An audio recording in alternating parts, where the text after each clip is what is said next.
Okay. Um, okay, the recording is on. Thank you everybody for taking time out of your busy schedule to participate in this morning's LTCT quarterly meeting. Hopefully you can see my screen, the PowerPoint. And I'm going to there's some people that are unmuted, so I'm going to mute everybody, but then feel free to unmute yourself if you have any questions. Ask questions, interrupt, and so forth whenever you have questions. Okay.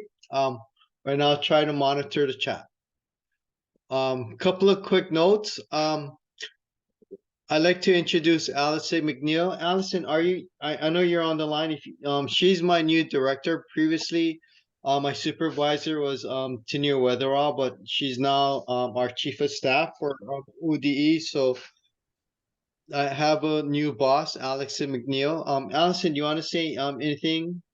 Well, just thank you for being here, and I'm glad that I got to stop in. I don't know that I'll be able to attend every meeting, but I am happy to be working with Sam and the LTCT programs. My background is 25 years all in special education, 16 years of administration in special education, and I did about 4 years at a school district as special ed director, where we had an LTCT program in our elementary and middle school program. So I am familiar, but there's a lot more to learn. I learned something new from Sam every day. So, but if you need anything, always feel free to reach out. And it's fun to see some familiar faces from other, our paths have crossed in other veins, but thank you so much. Glad to be here.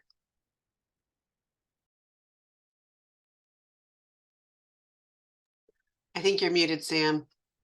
You're probably saying wonderful things about me. I was. And one great thing about Allison is she has an experience of running an LTCT program while she was a SPED director at North Bend. She helped run the Kairos Coastline LTCT program. So she knows our she knows what it is to be on the other side of LTCT and the complexities and the joys of it. Okay, thank you, Allison. Next, you may have seen we have a new acronym for our unit. Our unit had gone through so many different names, and our most recent name was Education Programs, but I was just too vague. So our new unit name is CHATS. Stands for Corrections, Hospital, Treatment, Schools. There's Julie Clements, Adam Henning, and myself. And here's the breakout of what programs are within our unit. So yep, so that's it. Now next, for the upcoming LTCT meetings, I will send an updated Zoom link, because right now I have a personalized Zoom link just for Samco, but ODE has gone a different route. So instead of having personalized Zoom accounts for each ODE employee, it'll be one per unit. So I'm gonna once our unit Zoom link has been given to us, I'll update the meeting invites for everybody. And I'll have to change my email signature. Instead of a Zoom link, people have to Teams me, because that Zoom link is going to be shared with others within our unit. Okay, so those are the quick OD updates. Any questions on anything so far? No? Okay. Next, here are some important dates. Here are the dates of our next meetings, 9 a.m. pretty much all on Fridays, November 3rd, February 2nd, and May 3rd. Those are meeting dates. And for those of you that are new, and we have quite a bit of new people, these are count dates for Title 1D. These are 6 dates. In November, I'll ask you for the enrollment, not attendance, but the enrollment count on these 6 dates. And then once I have the counts on all 6 dates, of course, I'm going to select the date that has the highest enrollment as our count date. for Title I-D Subpart 1, we have the ability to select the date from January 1st to December 31st. But for Subpart 2, it's the October count. So that's why there's an OD collection for October count. That is for Subpart 2. That is locally operated. We are Subpart 1 state operated. Okay, so please keep a track of the enrollment counts on these 6 states. Next, our fiscal agenda. And and then after that we have the program agenda. But the fiscal agenda, because we have new people, I felt it was important to talk about how we come up with our Oregon funds amount and so forth, and how we come up with our IDA amount and your Title I-D amount. So the basis is here. Oh darn! I thought I enlarged this. So here, the legislature sets our budget for hospitals, JDEP, YSEP, and so forth, and LTCT. So they set our general fund budget at 21.4 million, and our total amount is 45.3. Now, where's the other amount? The other amount is state school fund and federal funds. So that's why this column is general fund. So that's roughly about like 50% of our general fund. Now, I mean, of our total budget. If you look in our funding statute, for our state school fund, as you can see, receipt of state school fund, the formula is here. That is equal to the net operating expense of all school district times the number of slots available for all students in eligible day and eligible residential treatment programs. That is our other half of our Oregon funding. So when I calculate, that's why I always ask, what's the slot count? So our slot count was 793. So 793. So the formula is 793 times the net operating expense, which is 11,000. That's how I get at the 8.8 million. Then from our general fund amount of 21.4 million, I take 48% in year 1. In year 2, it's 52%. And it's 52% in year 2 because cost of living, and all that kind of stuff, it costs more to operate in year 2. So that's how I get our general fund amount. And then that's our 19%. That's our budget. So that's how, so all the LTCT sites, we have to live with that. So, and then based on the number of classrooms, your teacher salary and your EA salary, the formula is here. The number of classrooms times the teacher salary, number of classrooms times 2 EAs plus 15%, and that equals 100%. But then we only have an amount for this prorate. And then the formula is here.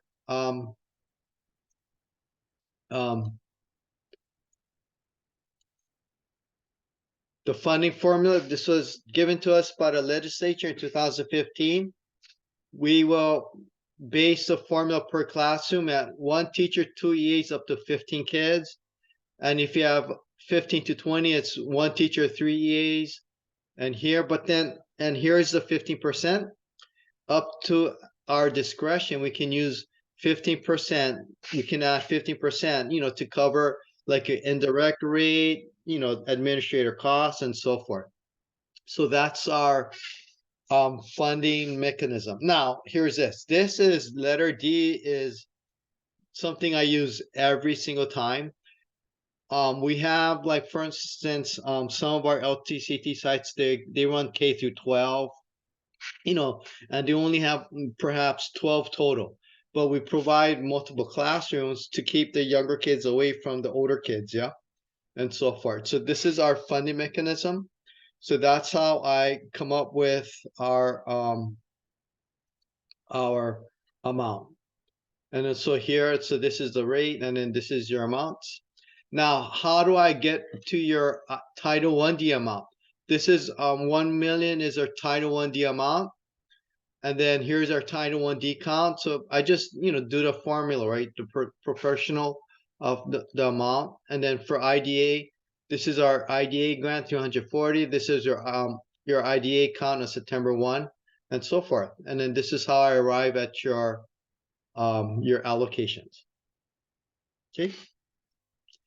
Any questions on how the 23-24 budget amounts are determined? Oh, and here's this too.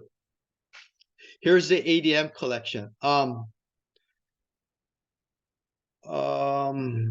Last school year, our ADM final ADM was at 397.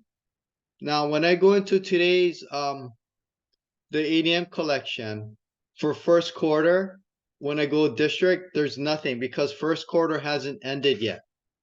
But once first quarter ADM is done, I will send out to everybody the first quarter ADM, because every year, and it happens mostly when we have new registrars and new data people, the ADM is not accurately reported.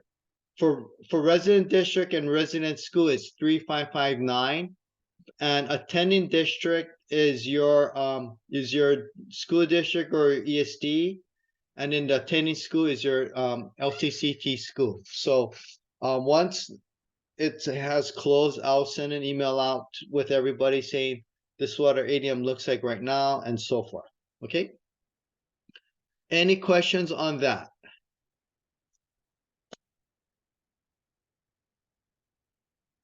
No questions? Okay, good. Okay.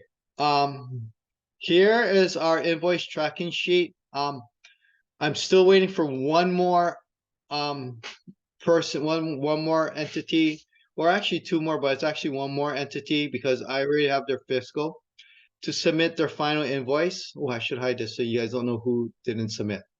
So as of right now, from 21-23, we have about 5 million unspent in Oregon funds. In IDA funds, 310, and then for Title 1D, we have about 686. Now for Oregon funds, that's about like, yeah. Oh no, it has to be J. It's about 12%. 12% of Oregon funds were unclaimed. Yeah, so it is what it is. And then I know some of you are using ESSER funds or other sources of funding, so yeah. So for 23-24, if you want to have access to this 310 in IDA and this 686 in Title 1D, let me know, and I'll add you on to that list. And the way it will be distributed, because IDA and Title 1D, I normally distribute via count by formula. We're not going to ask for applications, and we'll just divide it by your IDA count and your Title 1D count, and it'll be proportional to that. Okay.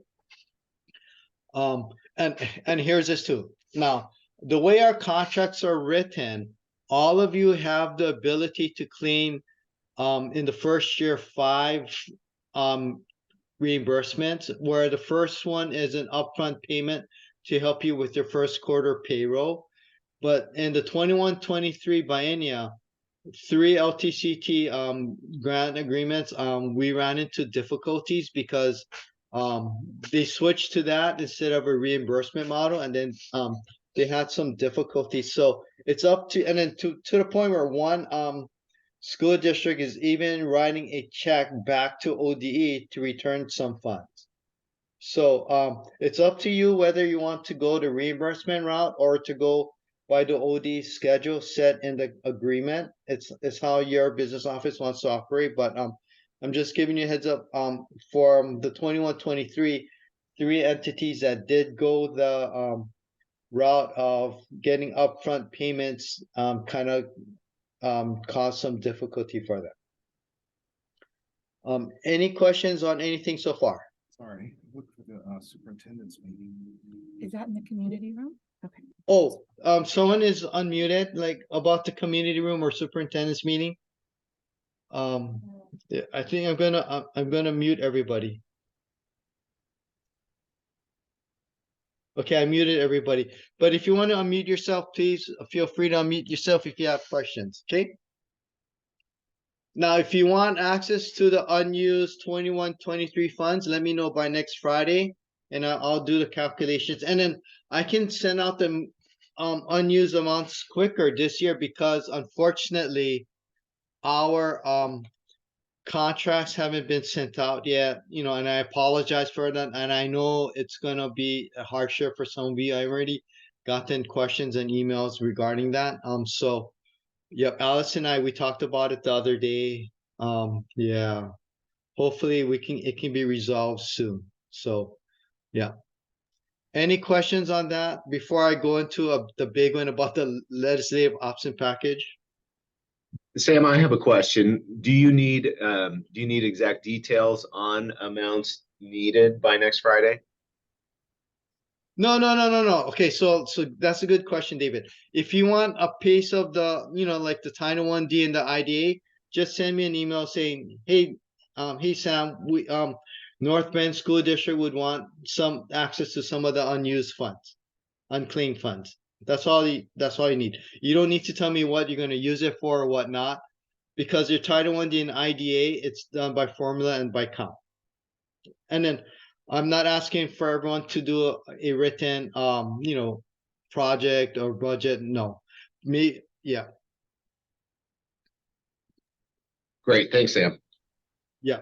Yeah. And then that's the thing. I don't want to put unnecessary burdens on all of you or make you jump through unnecessary hoops. Yeah. I want to make this as painless, not painful, painless as much as possible. Yeah. Other questions? Okay, next. Okay, good. Okay, so next is our legislative concept. And the reason why this is part of the fiscal part and not just the program part is because um, it has to do with funding. Okay, on August 18th, I sent this email out informing everybody I've been given the green light to work on again a legislative concept for the 2025 legislative session. And here's our draft concept that was done in 2021, but it unfortunately didn't go anywhere. So basically, what I want to do is update our statute, clean it up, one where, like, for eligible, the definition for eligible day treatment, it will be, you would add DHS or OIA, and then talk about, payment for education on the minimum staffing level, right? And allow for transportation, because transportation for day treatment is I know it's a pain, where it's explicitly written what a school district can claim reimbursement, for costs in providing transportation, even during summer, Christmas, or spring break. Yeah. And then so forth. Yeah. And then this is the draft. Now, part of it is, and then here in 2015-16, we had 713 kids in LTCT. We're down to roughly about 400. We had about 350. We're down to about 200. Now, it's because a lot of our LTCT schools and sites have closed. It's not because of the fact that kids no longer need mental health. I know there's other factors involved. So I want to expand the number of eligible DEAN eligible residential treatment programs on the LTCT roster. So what I did was I asked DHS and OIA for their roster of all the child caring agencies, and I reviewed them to see who's not on our list, who's on our list. So here on top, these are the people that are currently on our list. These are not on our list. And then these are the amount of slots per, and I estimate the number of classrooms. If all of them were to be here, I estimate it would increase. We would need another increase of about 13 million from our current 21 million. So our total would be roughly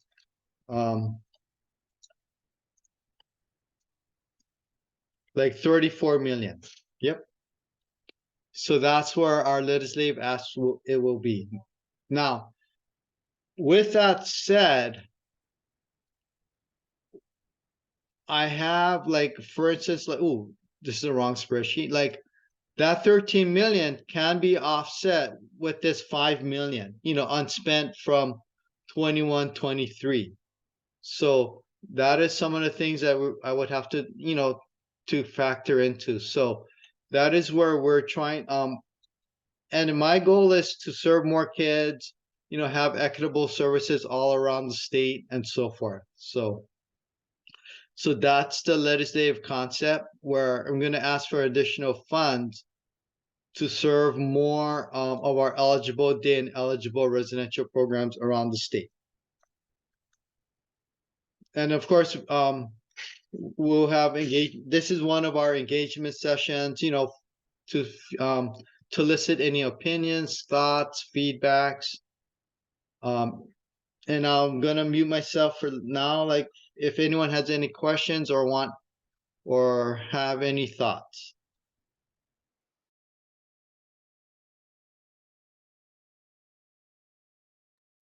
Sam, this is Carol. Hi.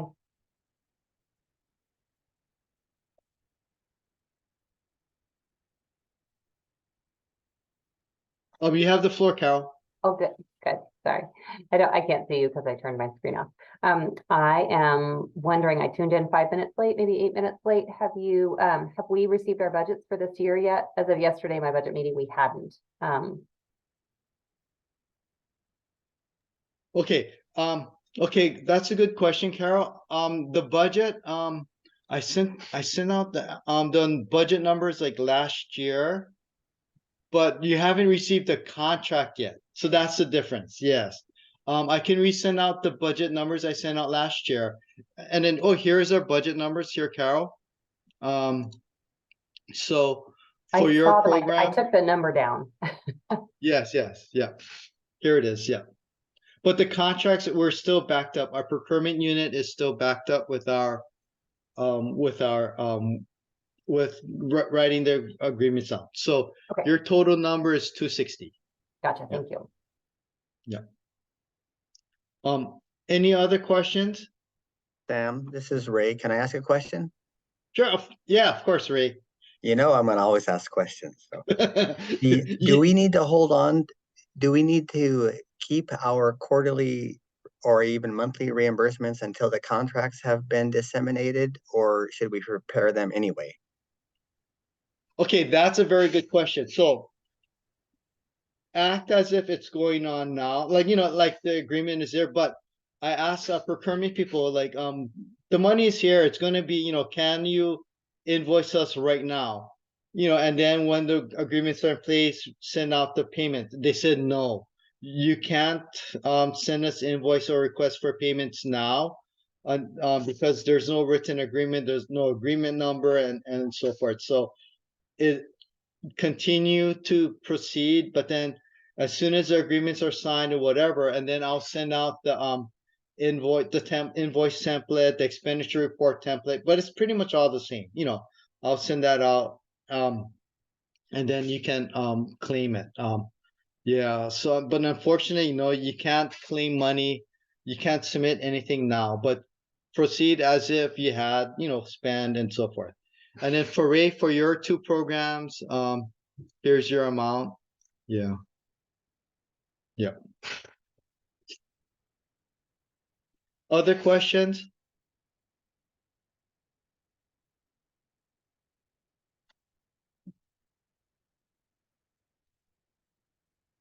No questions? Wow, I thought there'd be more questions on the LC.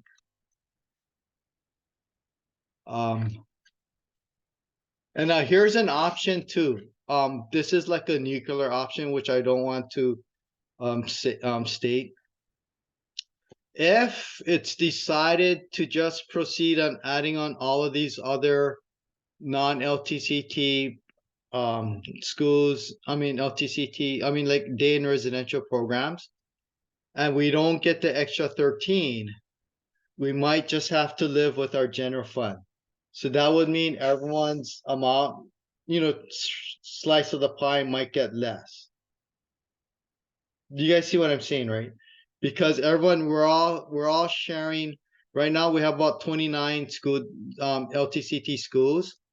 If the legislature says to proceed, but then we're not going to give you money, this 21 million will be divided by, instead of 29, by perhaps like 45.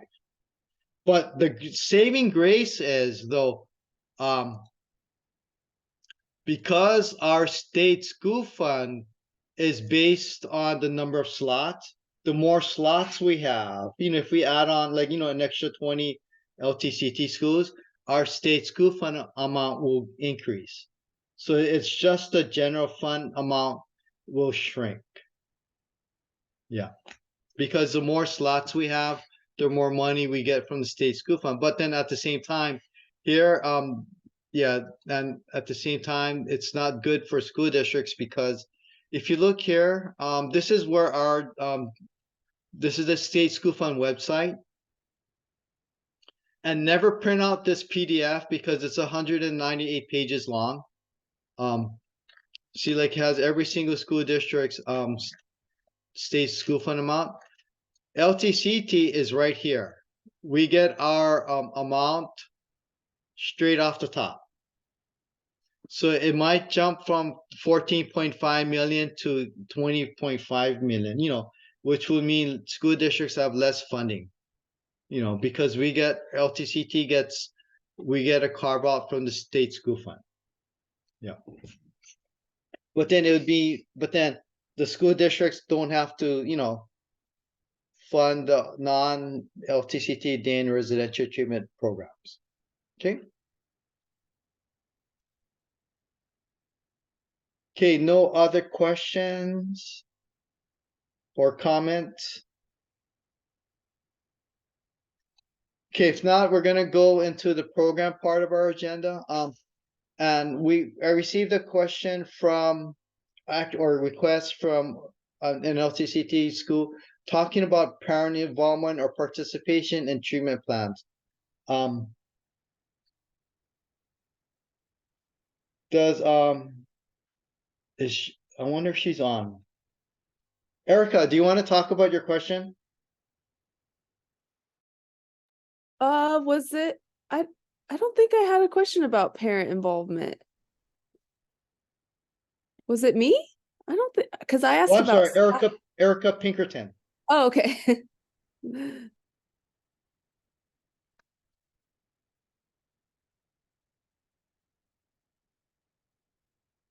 Is Erica Pinkerton here? Or okay, so here's like and then I've heard this from others, like for day treatment people, like how parent involvement is required of the treatment plan and to be a part of the day treatment. And I know I've heard from others that the number one reason why kids get exited from day treatment is because, or one of the top reasons is because parents don't participate in the treatment plan or the treatment program, so they're exited.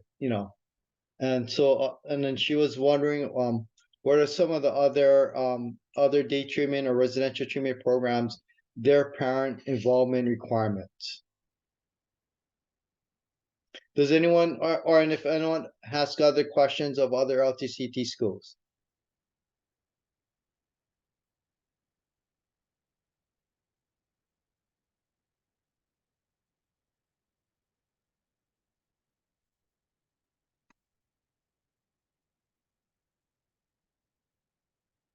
Wow, it's quiet this time.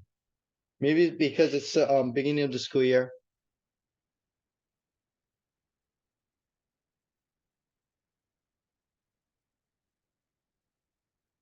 Okay, no other questions.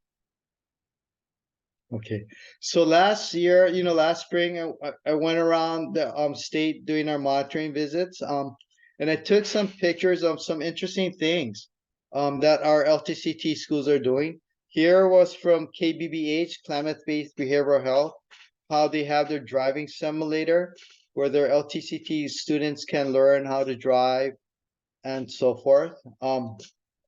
Here, I think was an LTCT classroom where it's nicely, adorned and they have their use of technology. And here's another LTCT classroom. And here's that same classroom.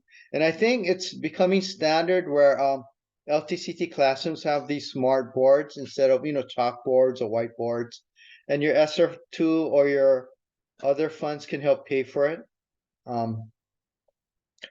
Here is a sensory room that was purchased with the advice of occupational therapists at North Bend.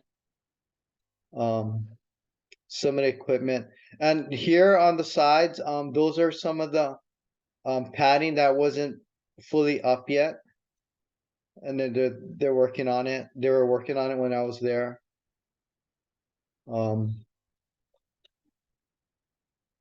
Here, kids can come in and flop right into it. Here, it actually lights up and it goes up and down. It's pretty cool. Here also too, sensory things. Here's an example how it lights up and you can touch and so forth. Here too, this board lights up. Oh, here's a picture of it actually lighting up. And here I think was from Edward School with PPS, their sensory location and so forth. So these are some of the things that, LTCT or ESSER funds could purchase and so forth.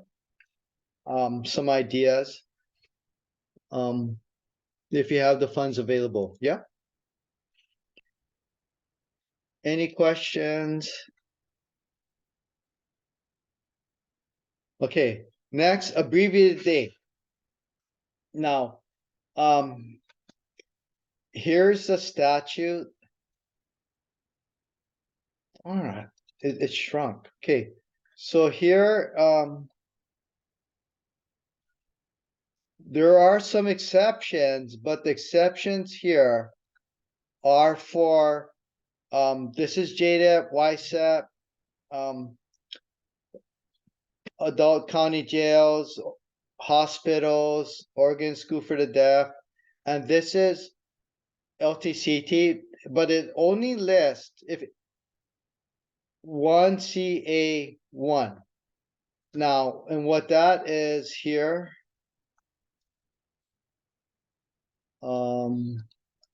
if you look 343961, 1CA1. So only eligible residential treatment programs. It didn't include 1B, which are the eligible day treatment programs. And it didn't also include, it did not include 1CA2. Like this is Oak Grove Academy. So Senate Bill 819 is specifically only stated 1CA1, which are eligible residential treatment programs. So the exceptions that are listed for the other programs don't apply to eligible day treatment programs.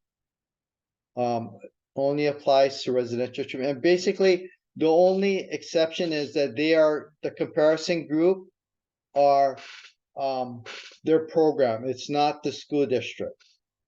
Now, some of the questions that we received are, for an ESD run LTCT program, who does a superintendent review? And the superintendent review is conducted by the school district where the LTCT program is located. Because here, the school district where the program is located is responsible for providing the education.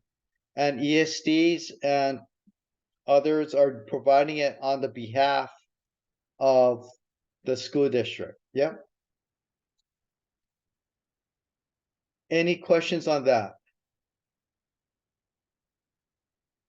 Now, some of the questions that we asked DOJ are, and pertaining to us is, and basically the underlying question is, can school districts be put on the hook for actions of juvenile justice or mental health professionals? And if you look here, basically, does group or individual treatment sessions or therapy sessions count as educational? And then here, there's some definitions within Senate Bill 819. Educational services include any social learning, enrichment, or community opportunity during the school day, and who are in the same grade with the, including here. Yep, that's there. Now, but then here too, here's instruction, engage and then here talked about registered teacher, working under direction or supervision of a licensed or registered teacher. Instruction is academic. So there's some, and then here meaningful access is full-time quality instruction or educational service as delivered by qualified teacher or qualified classified staff. Yep. And here, and then so forget the other part we're here under educational. So here for educational services treatment during is offered to the majority of other students who are in the same grade level. So yes, we're having, so that's what one of the questions we asked DOJ is, if kids are pulled out from their school day in day and residential treatment programs for group therapy or treatment, and it's not run by teachers or the educational staff, can that be counted as instructional minutes in the calculation of a full day? And DOJ hasn't gotten back to us. And also, and in part, another question, and part of that too is like, if juvenile justice or mental health is pulling out kids, can the school district be held responsible for the actions of another agency? Yeah, so those are some of the questions that we asked, and we haven't received a response yet from DOJ.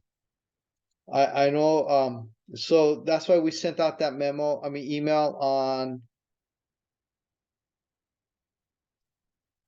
We sent this email out on, I guess, Wednesday, the 13th, and I sent basically stating, yeah, like this memo about some clarification. Yep.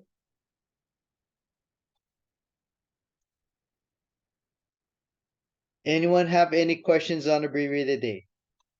Sam, it's Sarah from Riverview. I do. My apologies. We had a moment with a student, so I missed a chunk of this. Our day is shorter than Springfield School District's day. And am I understanding that we would need to increase our hours to match Springfield School District? Because you're an eligible day treatment, you're not a residential, yes. Okay.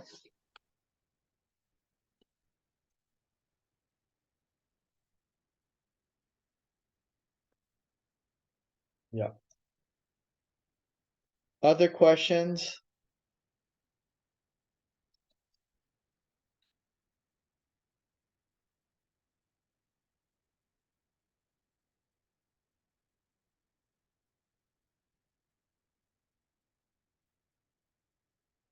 Other questions on SB 819? No? Okay, okay.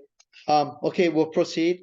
Then, next item, I know some of you are, we're planning or preparing for the service plan. That's part of our thingy normally every biennia. But for starting with this current biennia, the service plan is no longer a requirement. Because of the fact that now that we regularly come out to monitor you once every 2 years, we decided we don't need to do a service plan. So, that is one. We want to reduce the administrative burden on everybody, so that is something that you don't have to worry about. Any questions on anything? And does anyone have any other agenda items? And the November meeting will talk about the CSP Title 1D CSPR and the Title 1D Child Count.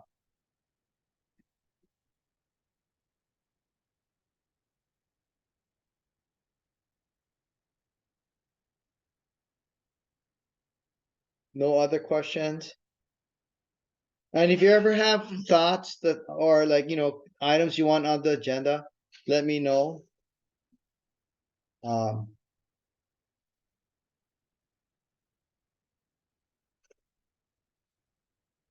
Okay, if you have no other thoughts, questions or comments, I'll count to 5, then I'll end the meeting.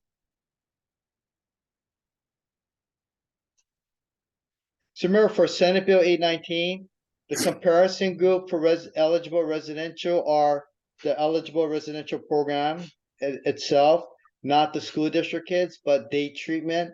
It is school district wide. It is not just that program. Oh, let me check the chat. Sorry, I have been checking the chat.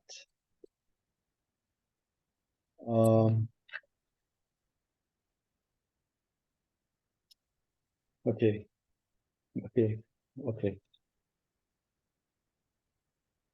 Okay, so and here's this too. For those of you that are new, if you want a one-on-one orientation, I'll be more than happy to do a one-on-one orientation with you, or if anyone has questions. And I know it could be daunting to ask questions in front of a lot of people. Don't hesitate to email me or send me or call me. Yep. Okay, so if there's no other questions, everybody, have a good weekend and have a good Friday. And then I'll post everything I'll post the recording of this onto YouTube. Okay. Bye, everybody. Bye, Sam.